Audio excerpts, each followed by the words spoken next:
Selamat berjumpa lagi.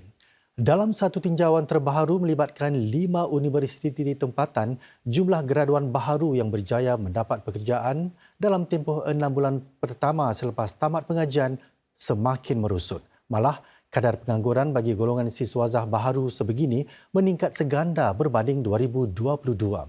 Sejauh mana trend ini disebabkan oleh faktor-faktor ekonomi atau sebenarnya mungkin ada alasan-alasan lain di sebaliknya? Dalam segmen analisis berita malam ini, editor kanan Iqbal Hussein mengupas isu tersebut. Bagi setiap mahasiswa, Majlis Convocation merupakan mercu tanda kecemerlangan dalam bidang pelajaran serta titik bermulanya fasa baru dalam membina masa depan. Namun menurut satu tinjauan melibatkan sekitar 12,500 siswazah baru universiti-universiti tempatan tahun lalu, jumlah yang mendapat kerja dalam 6 bulan pertama semakin berkurangan, iaitu sekitar 87% pada 2024 berbanding hampir 94% 2 tahun lalu. Malah jumlah mereka yang menganggur bagi tempoh yang sama naik seganda daripada 6.2% kepada hampir 13%. Menurut Cik Sharifah Nafisa, CEO sebuah firma audit yang berpengalaman dalam pengambilan bakat, trend sedemikian berlaku di peringkat global.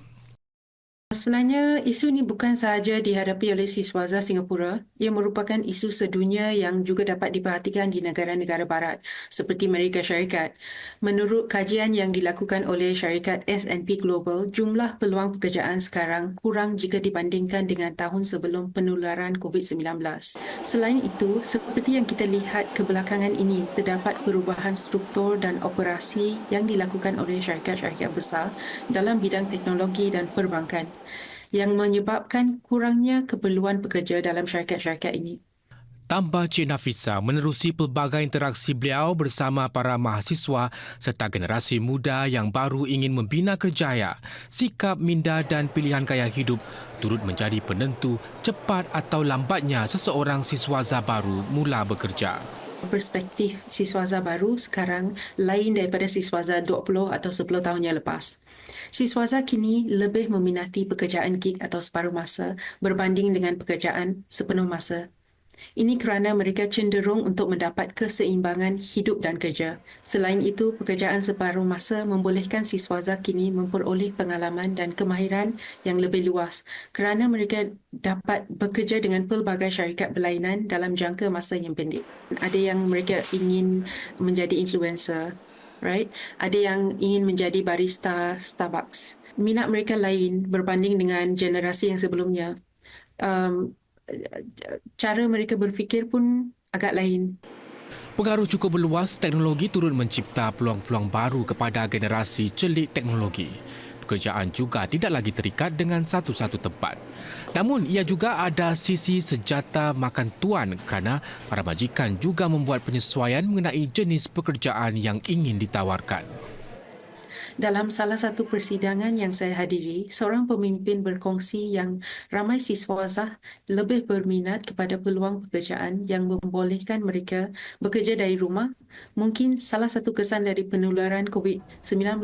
Jadi pemimpin itu berkata, jika majikan boleh menawarkan peluang pekerjaan itu kepada pekerja untuk bekerja dari rumah sepenuh masa, mereka lebih rela menawarkan peluang itu kepada pekerja dari negara lain dengan kos yang lebih rendah.